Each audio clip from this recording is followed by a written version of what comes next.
Vamos lá. Deixa eu me ajeitar aqui na cadeira. Agarum, agarum. E o meu mouse sumiu, cara. Foda.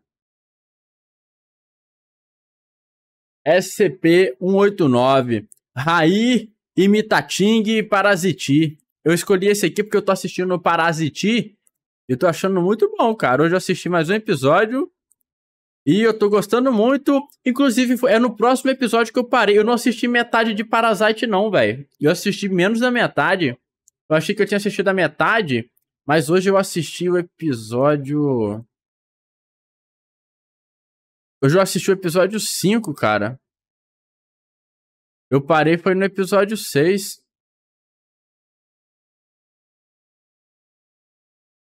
Ah, não, eu assisti o 6. Eu parei então no próximo, que é o 7. Foi o 7 que eu parei. E tá muito legal essa relação de que ele tá virando um parasita. Ele e o parasita estão se fundindo, tá ligado? Muito doido. Enfim. Voltando aqui pro parasita aqui, eu vou deixar meu like. Dr. Bob. Qualidade full.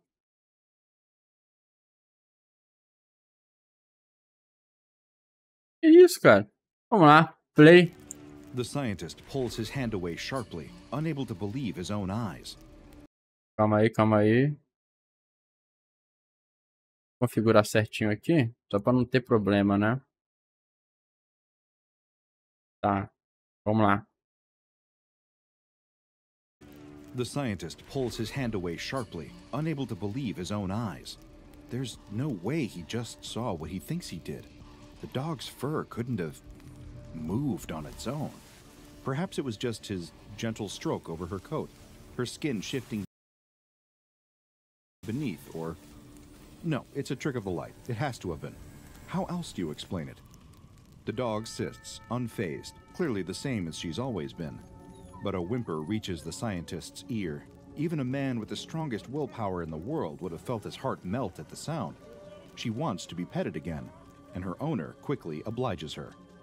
Even she's unaware what's wrong with her, what's been living with her since they returned from their trip.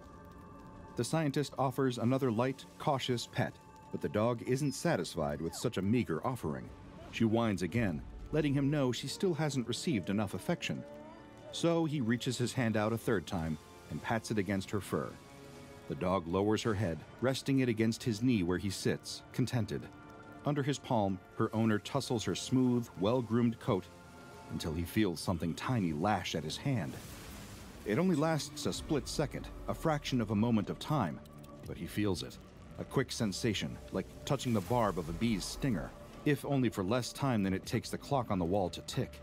Then, it's gone, departing as quickly as it arrived, save for the echoes of a tiny pain in the seconds that...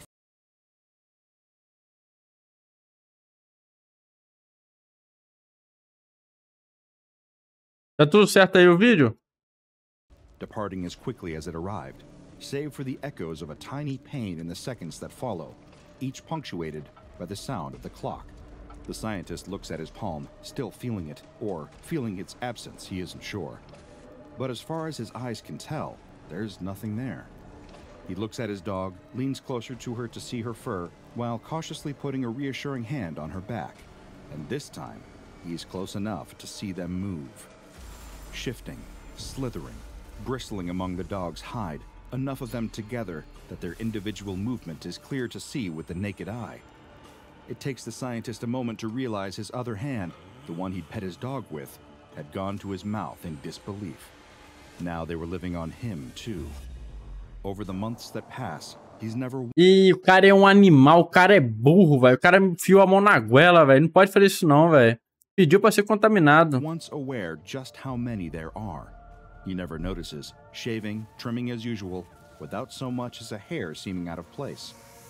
Then he and his colleague, the expert, start looking deeper through microscopes at samples gathered from his dog. That's when he sees them for the first time. Dozens, too many to count. After that, he dreams of them, of tiny pinpricks burrowing into his skin at night, clawing deeper, one by one, until he too is just as covered in them as the dog. Dreams about them, or feels them. After they make their findings known, a rush of activity follows. The Foundation and the questions. They want to know all about the parasites. The scientist tells them to ask the expert. He just discovered them by accident. His colleague knows more about things too small to see.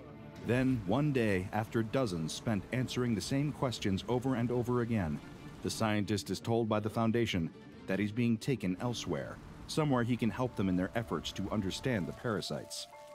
It's only when he wakes up, laying strapped to the vivisection table, that he realizes what his help will entail. The surgeons try their best to calm him, but the scientist can't stop screaming.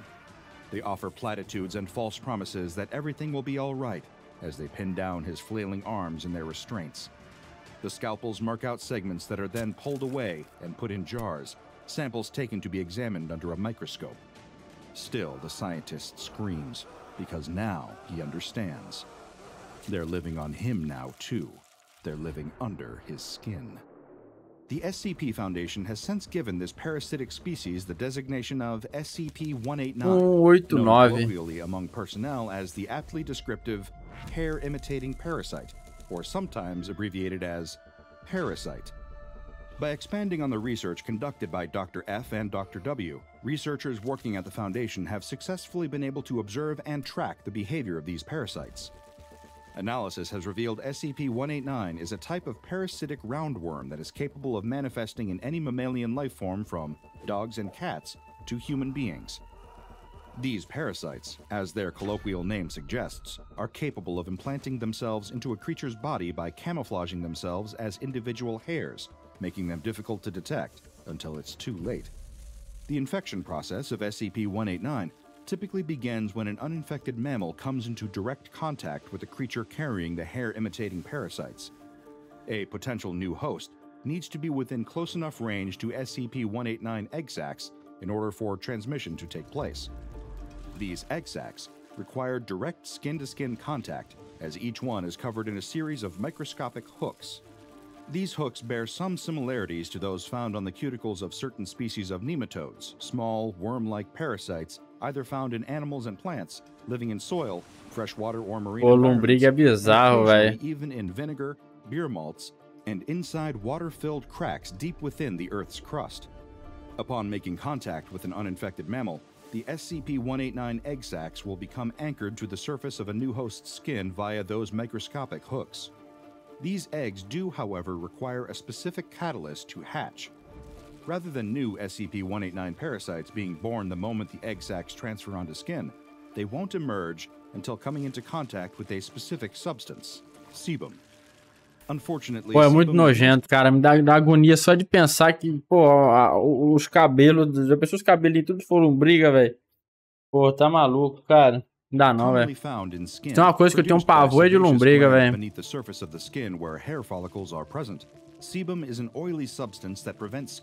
Pô, eu lembro uma vez que meus avôs me contou que antigamente, cara, era muito normal as crianças, né, velho? Porque eu não ia atrás de tratamento e tal, enchia a barriga de lombriga, velho. Aí tinha época do ano que os caras iam cagar, velho, cagava aqueles monte de minhocão, velho. Porra, mano, aquilo lá me traumatizou de uma forma.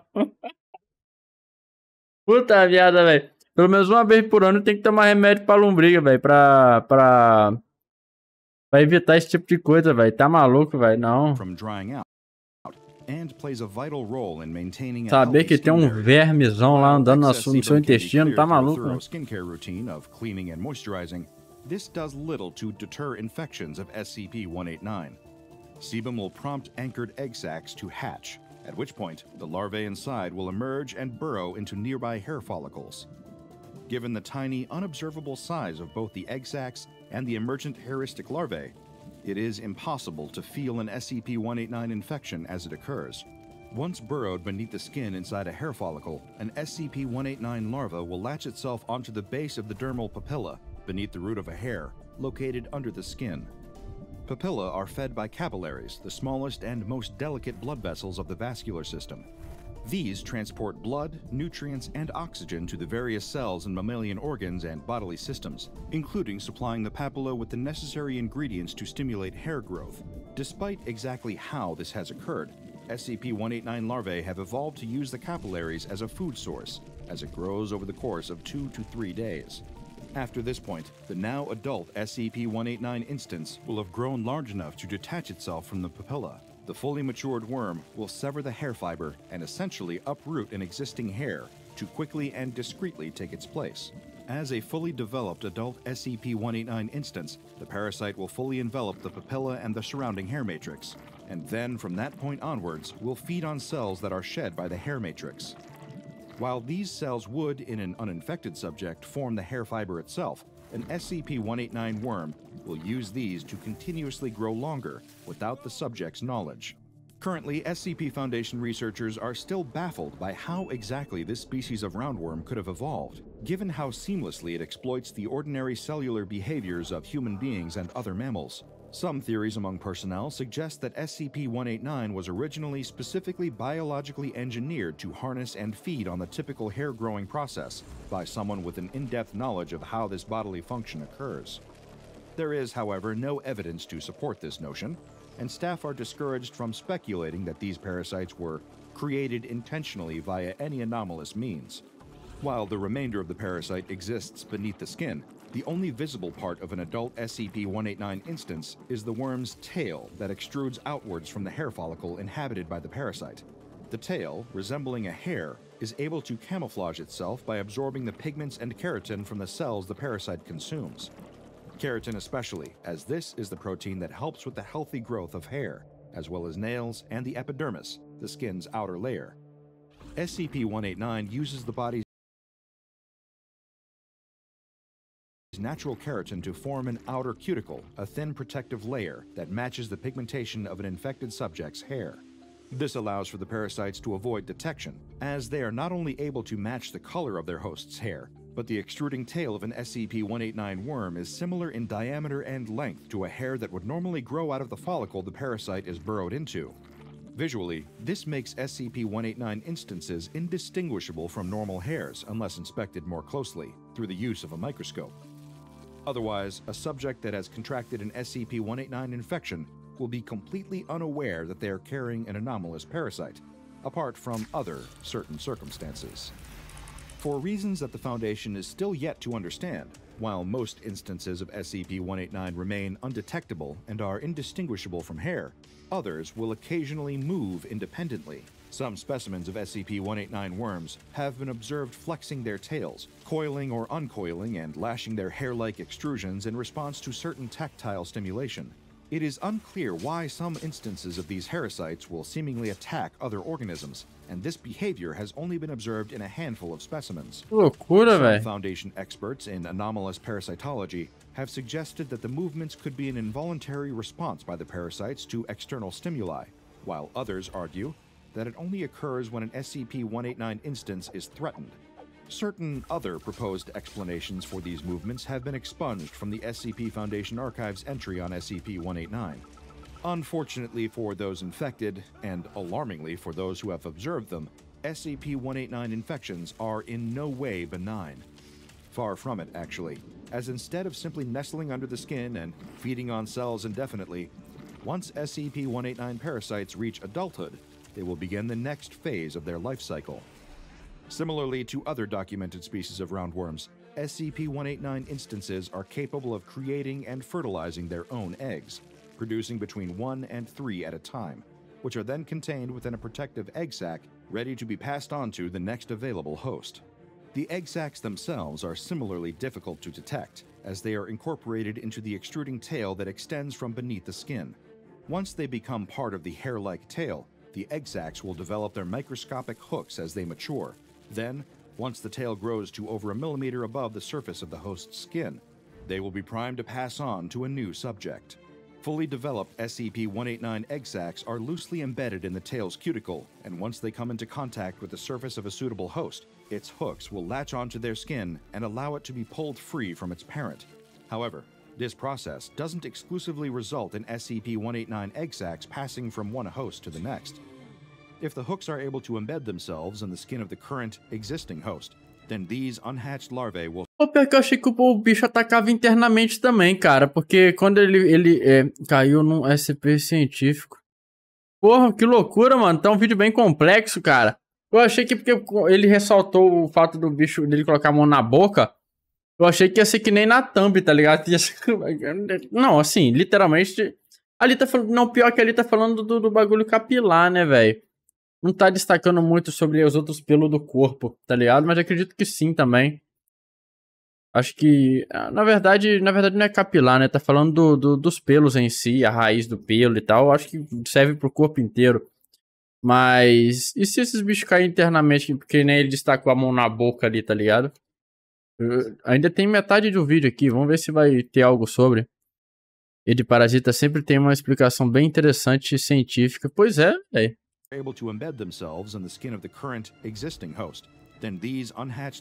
E tipo, esses ganchos aí tá me lembrando muito Berno, tá ligado? A larva, é larva de Berno, né? Sei lá, Berno, sei lá como é que fala aqui, bicho lá. Que a larva, ela fica na sua pele ali e pra você puxar ela é meio complicado. Porque, se não me engano, a larva ela tem uns ganchinhos assim, tá ligado? Virado ao contrário, assim. E quando você vai puxar ela meio que fisga na sua pele assim, tá ligado? É foda. Tem que tirar com muito cuidado. Now, Foundation researchers have discovered that SCP-189's camouflage, appearing as ordinary hair, can be used against these parasites. As one might expect, the tails that extrude from a host's skin... Não é propaganda, mas se você usar Clear, man, não há SCP que possa esconder. ...aren't any thicker or more durable than ordinary hair.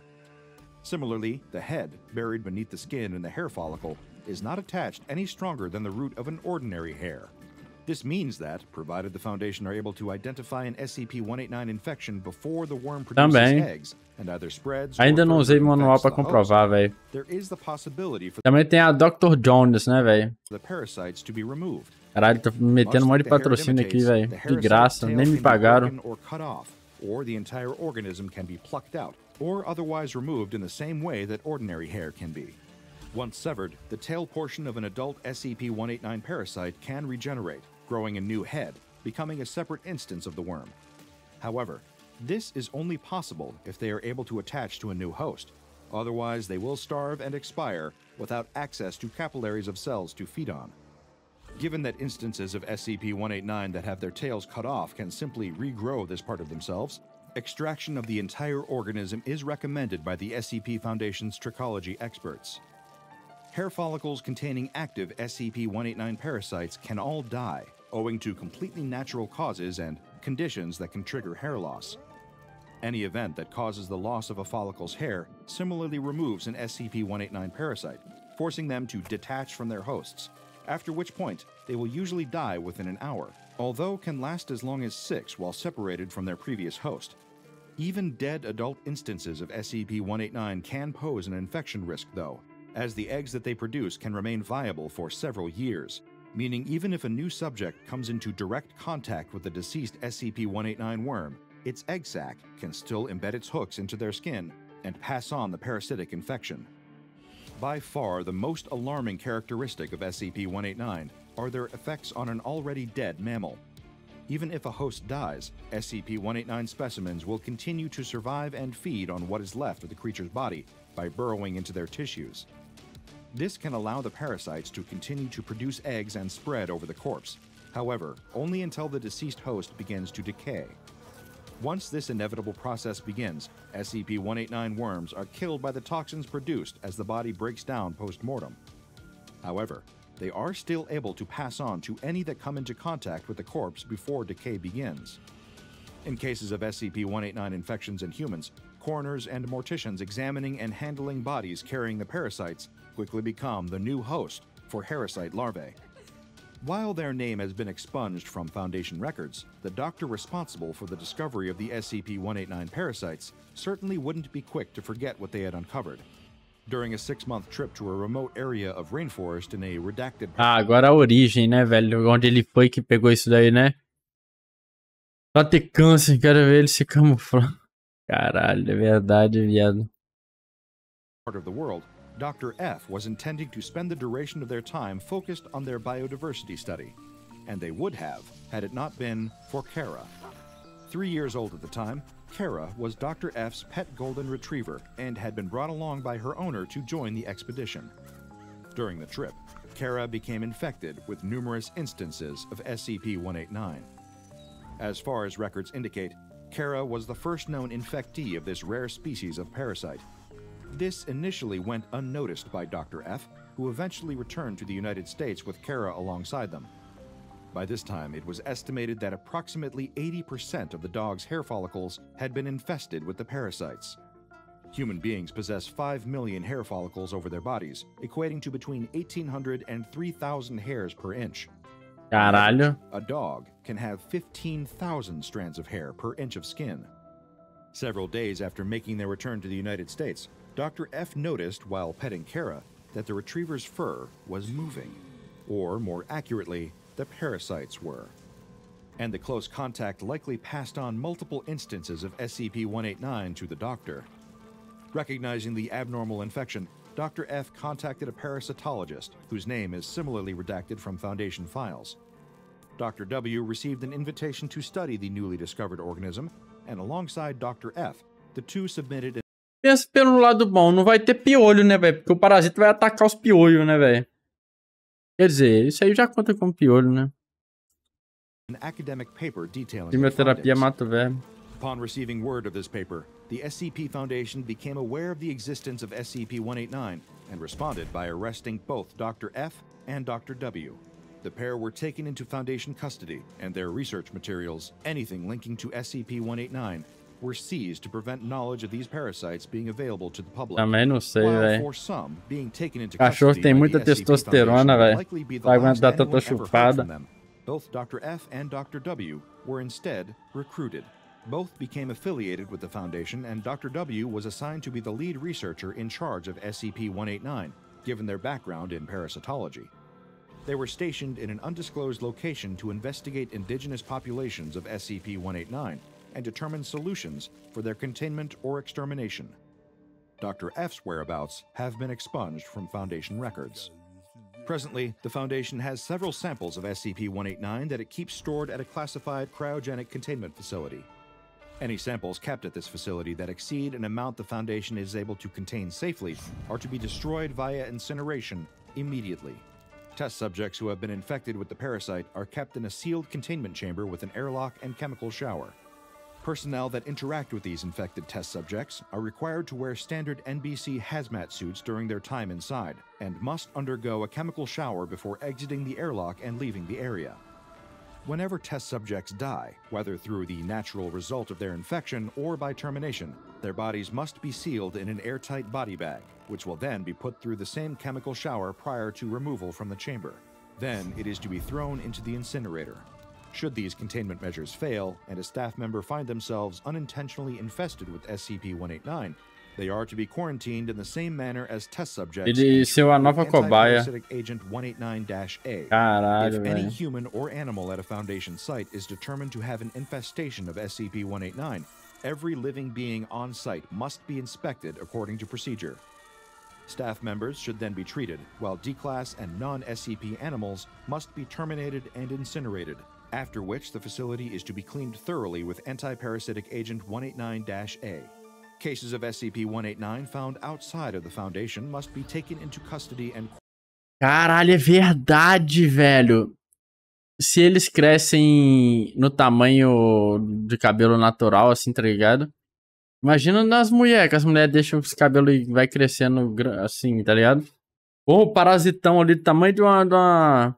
quarantined Piton, immediately. velho. Animals are to be euthanized and their bodies incinerated, while humans may be treated with the anti-parasitic agent and administered Class C or B amnestics. Que Individuals bizarro, who velho. have been or may have been in close contact with the infected must be checked for infestation and treated if necessary. A document containing suitable cover stories O must be vídeo é muito provided upon complexo, request velho. and can include Não dá covers pra such as resumir, gas não. leaks, bedbug infestations, and outbreaks of bird flu. Since the initial discovery of SCP-189 and the Pô, falando em perceveja, aqui tem muito acidente, cara, com carrapato estrela, velho. Foundation becoming subsequently aware of their existence, there have been numerous infestation incidents documented in various parts of the world.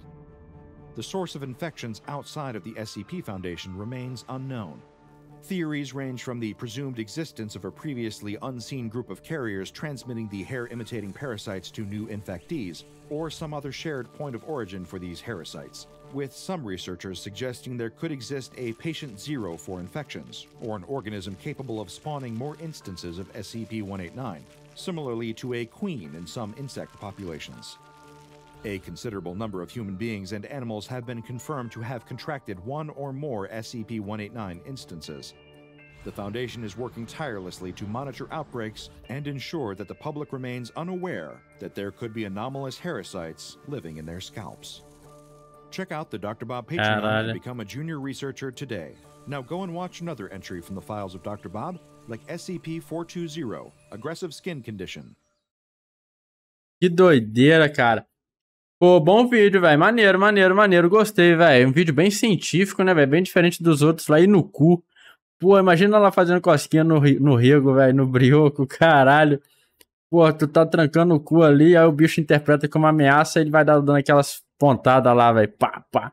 Pô, é foda, meu irmão. Que o cara deve passar o dia inteiro coçando, não deve estar escrito. Top 4 Hot SCP. Eita, nós. Esse é bom, hein? Ah, mas não é do Dr. Bob.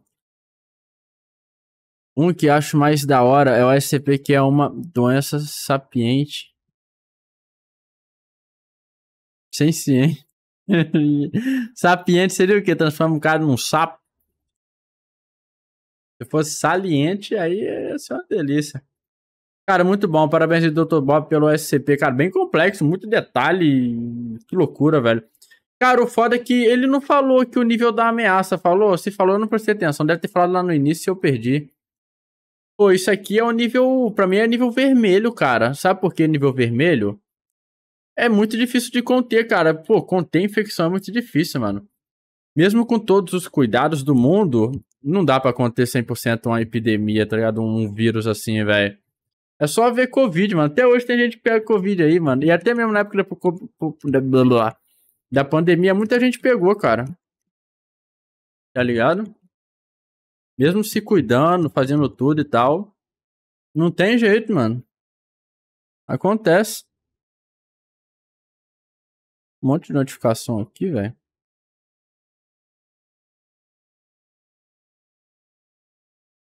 Eles são casos muito isolados dessa doença, então tá classificado de safe. Entendendo, velho.